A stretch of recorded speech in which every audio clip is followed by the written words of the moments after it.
because the program teaches those business owners how to work on their business instead of in their business.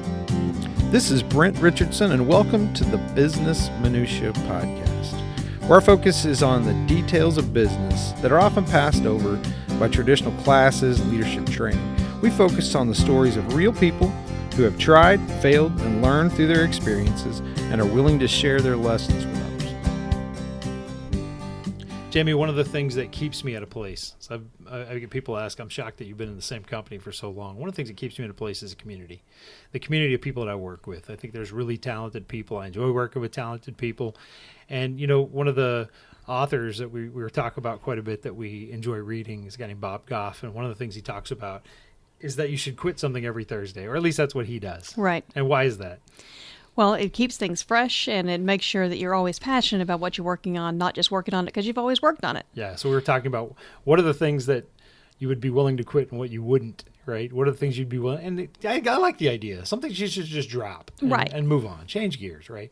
But there are things that you're like, yeah, but I'm not going to get rid of that. And those are the things that, because of community in most cases, for me at least, that I'm really attached to. Because of people, because of the things that I'm connected to. And we're starting to develop a community even around this podcast, right? Which is why we're doing the podcast. It's not about making money. We don't make a dime off this. This is just about building a community and helping our community and helping people connect with the resources they need. Well, when I think about being a small business owner, like I value the interconnection that I have with the folks that I work with and my employees and all those people. That's the thing that keeps me there. Right. Small businesses don't get that. You don't get that. So they can be very lonely. So how can you connect the dots? Now, that was not the intent of why we set off to do this interview. So we sat down and had a conversation with Andrea Anderson, who's the Director of Marketing and Alumni Engagement with Goldman Sachs 10,000 Small Businesses. And you found these guys. We were poking around like resources for small businesses. Right. And what they actually specialize in is educating and teaching. They're focusing on 10,000 small business owners. And once you get through that course, there's like a whole community behind it. All of these small business people that have graduated, and they go on to work together, and they go on to help each other out and support each other. It's a beautiful community. Yeah, and that's the thing that was my takeaway from the interview. I think we found a little bit about this opportunity for small business owners. Well, this is pretty cool. We should let people know about it. And you have an opportunity to go be a part of these programs and learn tremendously from the coursework and the material that they offer, which is completely free, right? If you qualify, and you should try and apply and qualify. I don't know why you wouldn't, but there are some stipulations that she gets into. But my takeaway was not so much that I'm sure that content is great, but they have built this community, which that was the part that was really intriguing to me. Yeah, and it was fantastic to be able to hear her as the lady who's in charge of the community after graduation. So listen in, see how they did that. Maybe you'll learn something. Even if you're in a big company, you might be able to learn how that community is being established here just from listening to Andrea. So enjoy.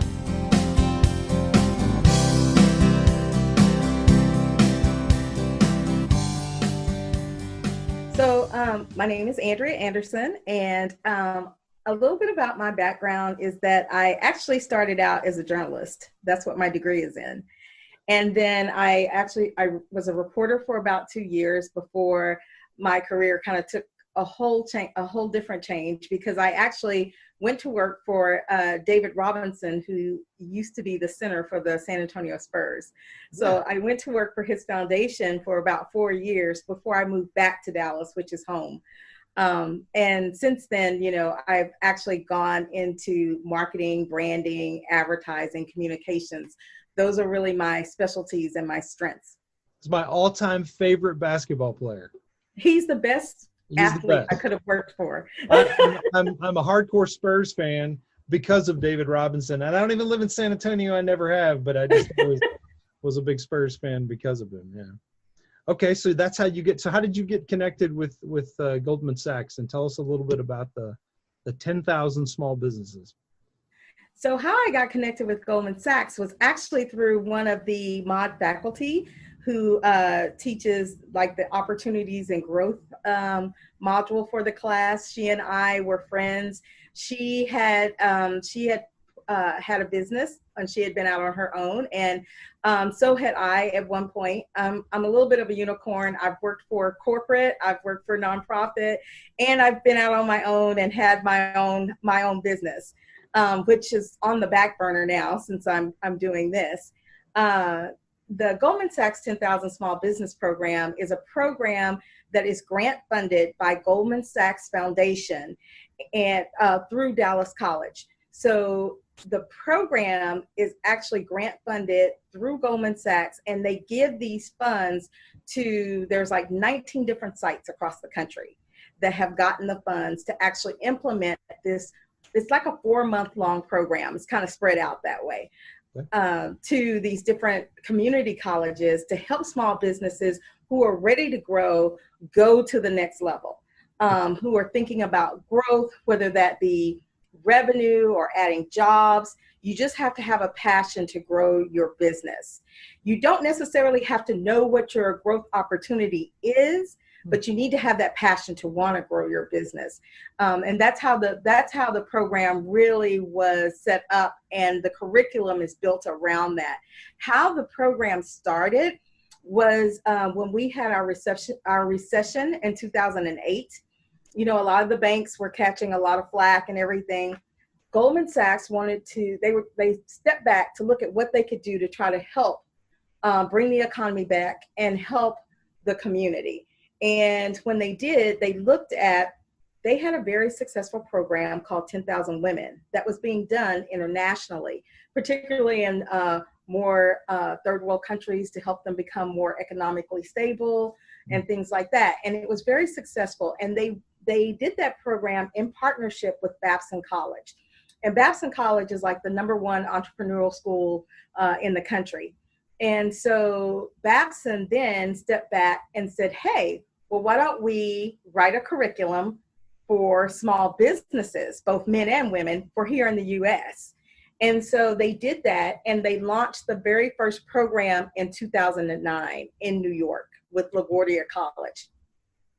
Since then, like I said, the program has grown to like 19 sites. Dallas College got the program in 2014. Okay. And in 2014, when we launched with our very first cohort, which is like a class of small business owners, and there were 39. Okay. Today, we have 470 across North Texas that have gone through our program. And then a few from Oklahoma, a couple as far away as San Antonio, and a couple in Austin.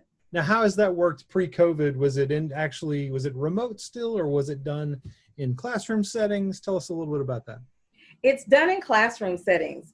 And typically, so there's a schedule that we issue every semester. So we do the program 3 times a year. We offer it 3 times a year in the past, pre-COVID, in classroom setting. So we do like a winter, spring, then we do a summer, and then we do a fall. Okay. And we offer those classes in person, and the classes are typically on like a Thursday or a Friday. Mm-hmm. And they come in, business owners will come in for an entire day.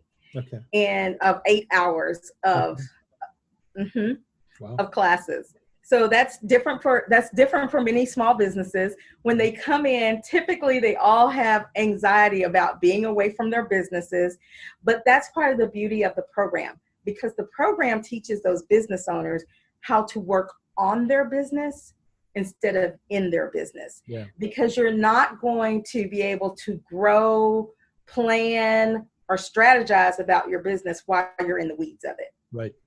Yeah. So part of that training is to have them to come for in-person educational experiences. And I love this program because it's very different from like an MBA program in the fact that it's very practical. Mm. So we have a lot of people who come through the program, and when they come in for their interviews, they were like, I have an MBA and now I'm a business owner, and now I realize having an MBA didn't teach me anything about how to run a business. Yeah. Now, MBAs are great, don't get me wrong, because they really do help you, especially if you're in more of that corporate setting.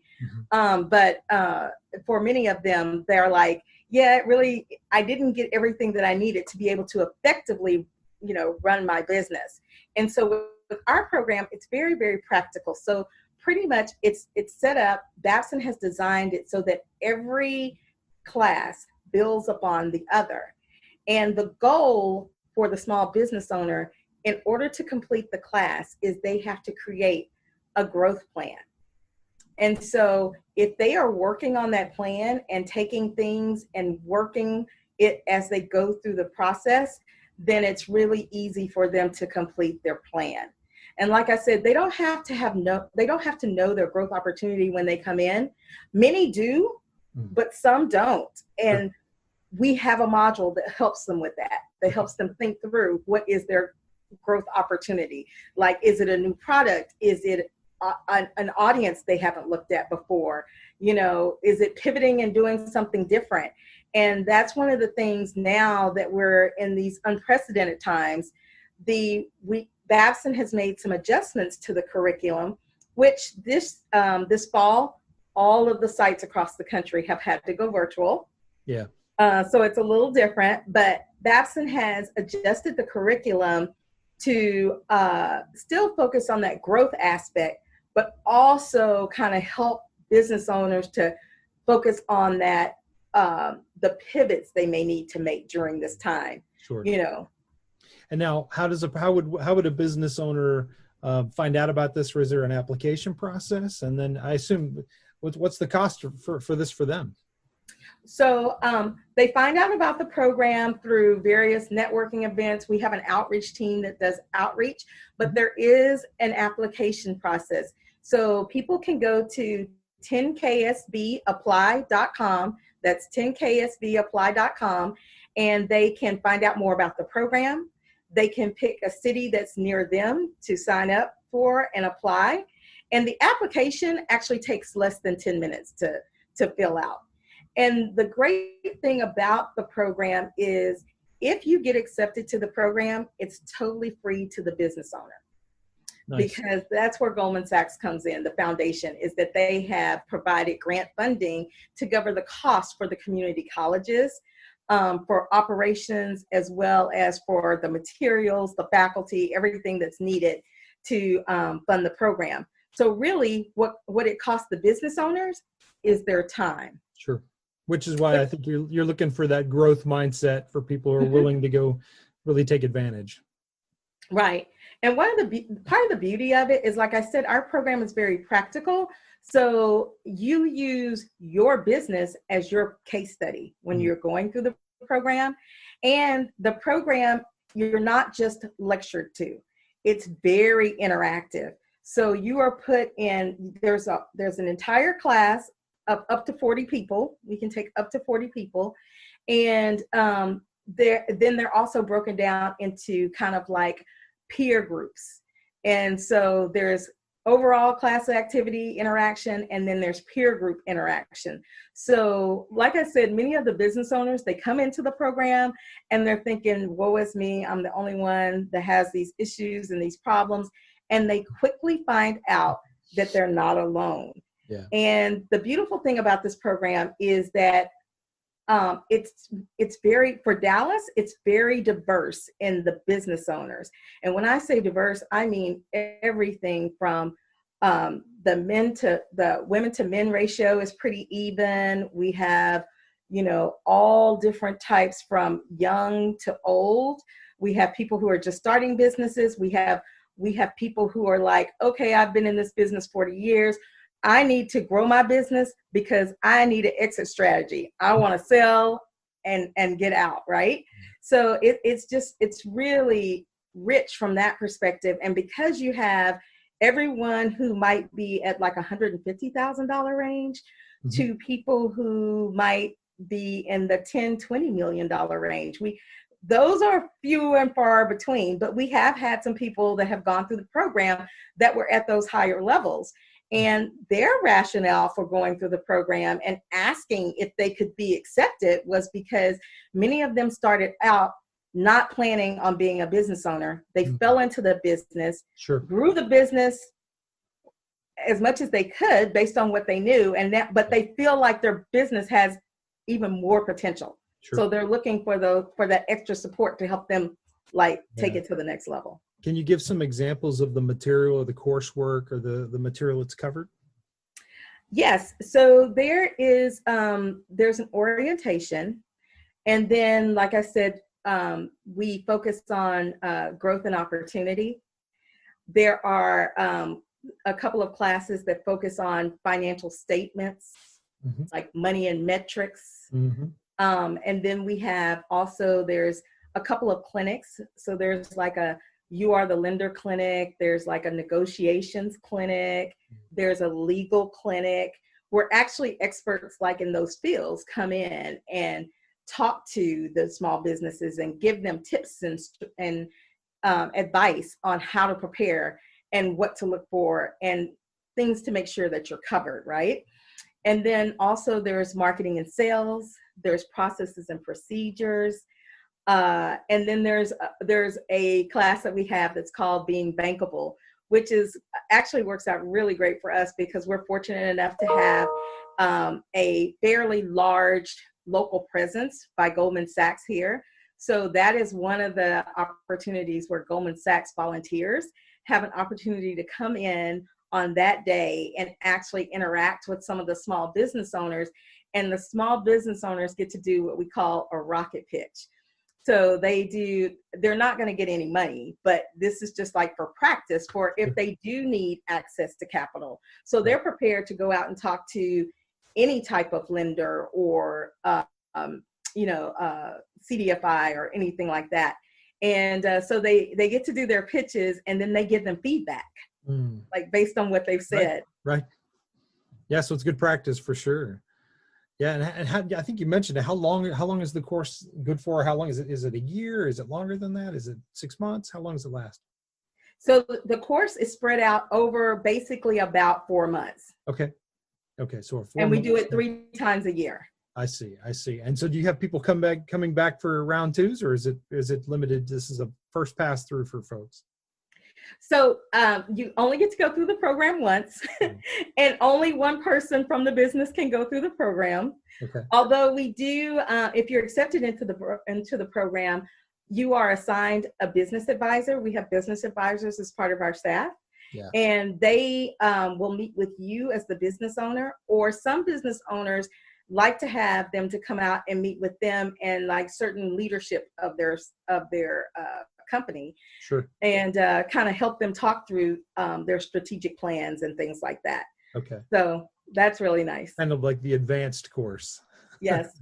But now we do offer, once you've completed the program and graduated, we do offer Alumni Services. And that's where I come in.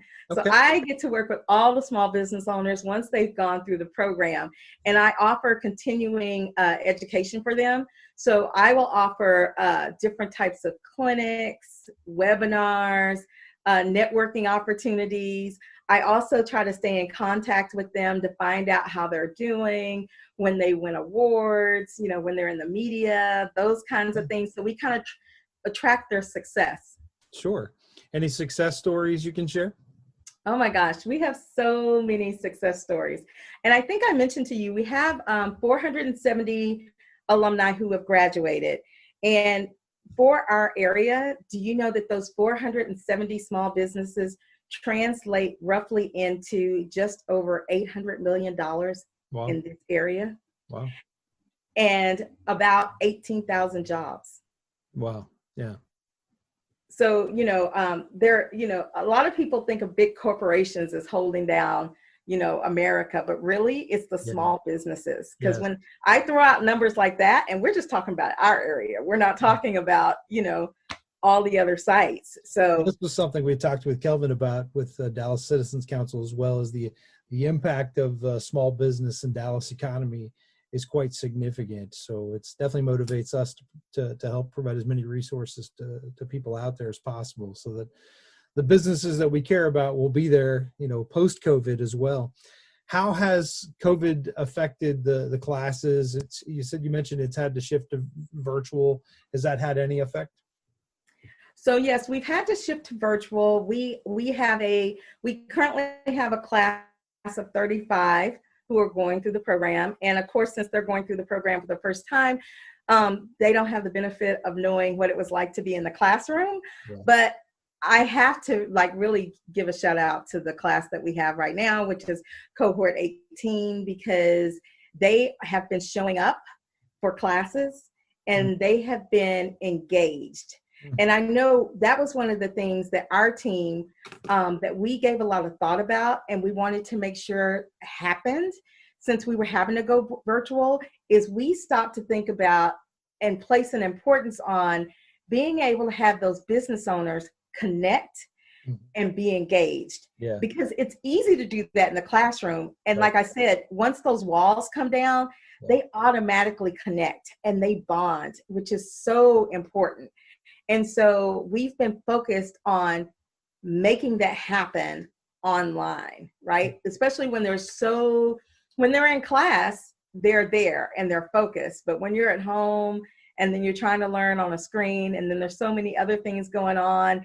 And keep in mind, many of the business owners, their children are at home too. And there's homeschooling going on. So there's a lot more distractions. So I really have to commend the business owners who are going through the class right now.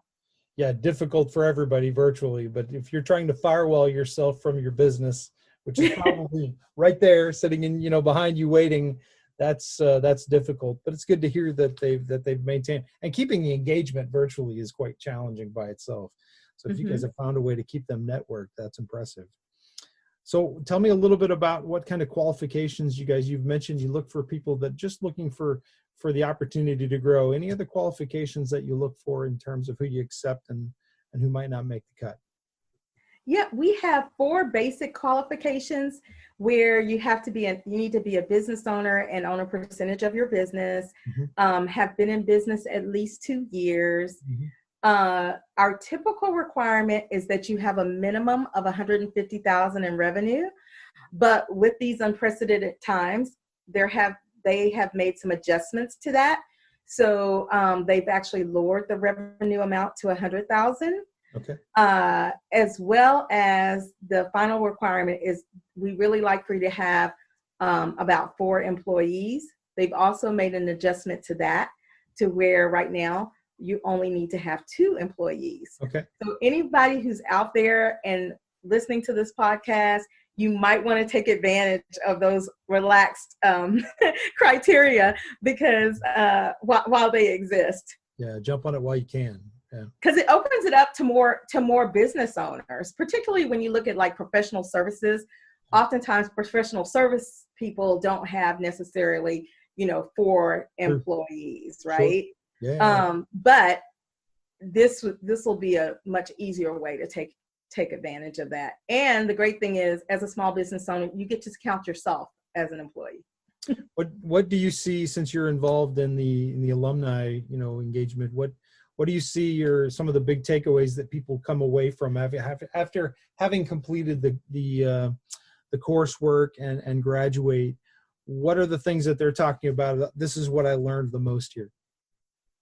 So it varies from alumni to alumni as to what they learn the most. One obvious thing is financial statements. They learn to read their financial statements and understand them, and not be afraid of them, and not be afraid to ask questions of their accountants or CPAs or things like that. Sure. So that's one of the huge takeaways, but it just depends on the business owner and where they're at. Some of them need more help in marketing. Some of them need more help in, we have 2 modules that I forgot to mention, which were You Are the Leader and It's the Employees. And those 2, for some people who've not had an opportunity to manage people prior to going into business, are very key, because as the leader, you set the tone, you create the culture, you create the brand for your business. And as employees, you need to be able to communicate that to your employees. Like, what is our culture? What are our values? Are you a good fit? Do you fit in? And some of the things they learn are even just basic things like, you could have a rock star A+ person come in and interview with you, but if they do not fit your culture or what you stand for, that's probably not the hire for you, even though they are a rock star, right? Sure. And So that's not stuff you're going to learn from an MBA. right. They don't cover that kind of material. Yeah. But one of the great things is, like I said, the interaction between the small businesses, they get to share, like, every week they share successes and they share challenges, or failures, because that's one of the things that's not frowned upon. I mean, that's anybody in business know that's how you become successful, is you fail forward, right? Yeah. And so a lot of times they will share both successes and failures so that others can learn and they don't have to make the same mistake. Yeah. And especially during this time, during COVID-19, I will tell you, Goldman Sachs really put more emphasis around these programs for the alumni once everything hit. They made a conscious decision to not have us do like a summer cohort. So all the sites could then focus on their local alumni. We offered support calls. The BAs, the business advisors, offered office hours, to help our small businesses talk through any challenges they were having. I was sending out resource after resource, like, on the EIDL, on the PPP, on other grants that were coming open, on, just all these different things, just trying to provide that to them so that our businesses could actually have a chance at, not only surviving this, but actually thriving. And with our small businesses here, they run the gamut. We've seen them run the gamut through this whole ordeal. We have some that are thriving and have more business than they know what to do with, depending on their industry. Mm-hmm. We have others who they're holding steady and they're doing okay. And then we have those that are like really struggling, because we have a lot of restaurant owners, retail people. We have one alumnus who was in hospitality and events, and she is really struggling. Right. But you know what? Because she's gone through this program, she is pivoting. She's coming up with other ideas to try to keep things afloat as we continue through this. She has taken the advocacy that she learned from the program and has used her voice to advocate for small businesses, particularly those in the hospitality and events industry. So, the stories that are coming out of this for us are amazing. Like, it really makes us proud to see the fight that our small business owners have. It seems like you guys have kind of built your own community of small business owners. Yes, we have. We've built our own community here locally, and then all those small businesses become part of the larger 10KSB family network. And so across the country, there are about 9,700 small businesses that have gone through the program. Okay. What happens when you hit the 10,000? We haven't heard anything about what's going to happen when we hit the 10,000. Pre-COVID, we knew we were going to hit the 10,000 this year, and Goldman Sachs haven't said anything. But what I will say is, I think they're committed as a company to really helping small businesses get through this time. Yeah. Just in the things that I've seen them do in terms of doubling down on the resources and the support for small businesses who have gone through the program. They've created, kind of another arm called Goldman Sachs Voices that gives the small businesses an opportunity to come together and actually go and advocate on behalf of themselves and other small businesses, on the governmental level, which is great. And so I think they're going to be around, at least through these times. Sure, maybe they'll show to 100,000, huh? Well, I don't know about that, but maybe 20. What's the biggest surprise you've seen since you've been involved in the program, Andrea? You know what? The biggest surprise for me is because I'm a marketing person. So when I came into the program, there was this number that was like, at the time, it was 85% of small business owners who go through the 10,000 small business program do business together.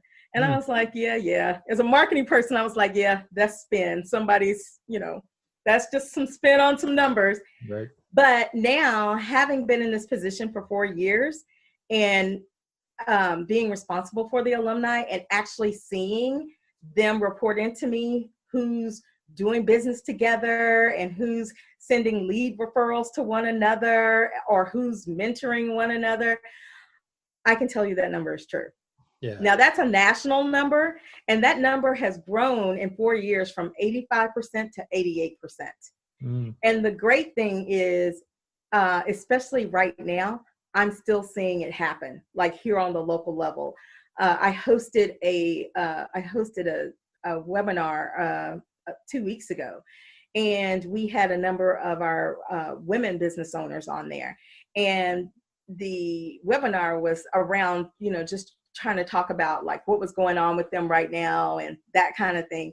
And during the intros, one of them just stopped and said, I know we haven't gotten to this, but can I just stop right now and say, hey, I had a client who called me yesterday who is now wanting us to do our event services. Hyacinth, can you call me? Because I would love to refer them to you. Hyacinth is the business owner that's in the hospitality events industry. And it just started from there. And on that call alone, 4 out of probably about 15 or so business owners that I was talking about, 4 or 5 of them ended up collaborating on that call and have followed up with each other since then to either do business together or to send some lead referrals or something.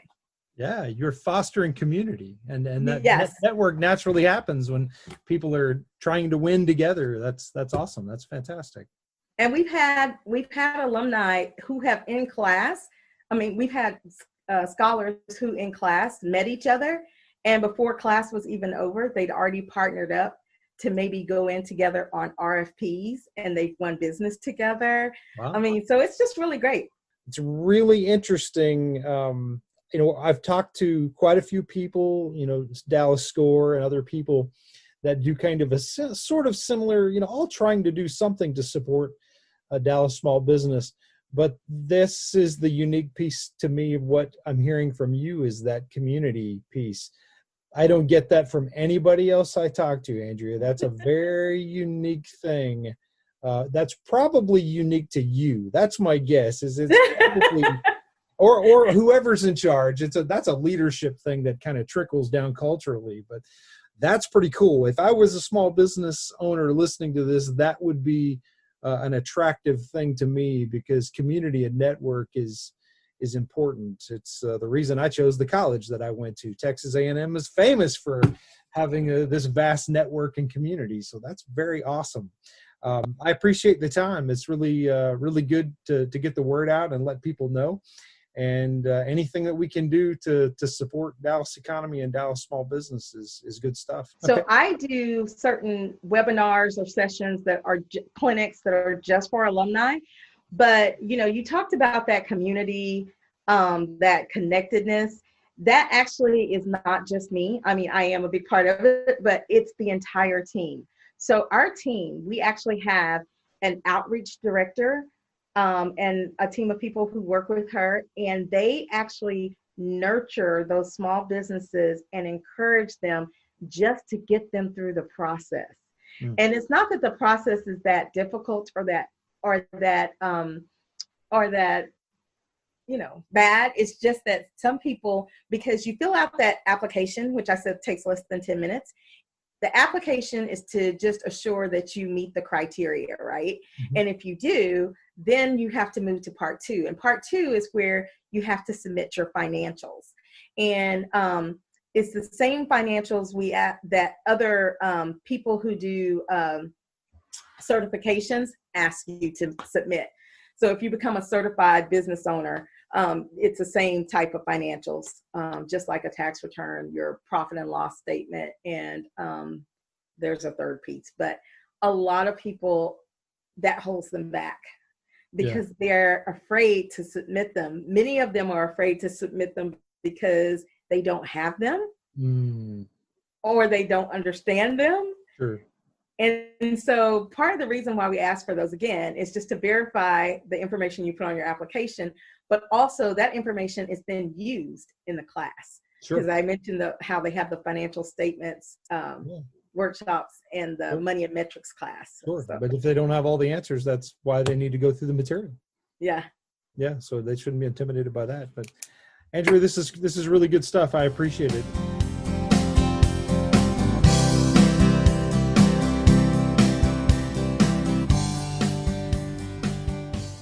If you own a small business, I don't know why you wouldn't go apply. Give it a shot. Seems like a lot of opportunity to learn and nothing else opportunity to network with other small business owners in the future. But in addition to that, if you're not a small business owner, but you know small business owners, send this to them and let them be aware of this to increase their opportunities to grow, to learn, to network, and to expand their own community. I love these free resources we're finding, and we are going to keep looking. If you have any resources that you want to share with us, please ping us and let us know. Have a good week, folks.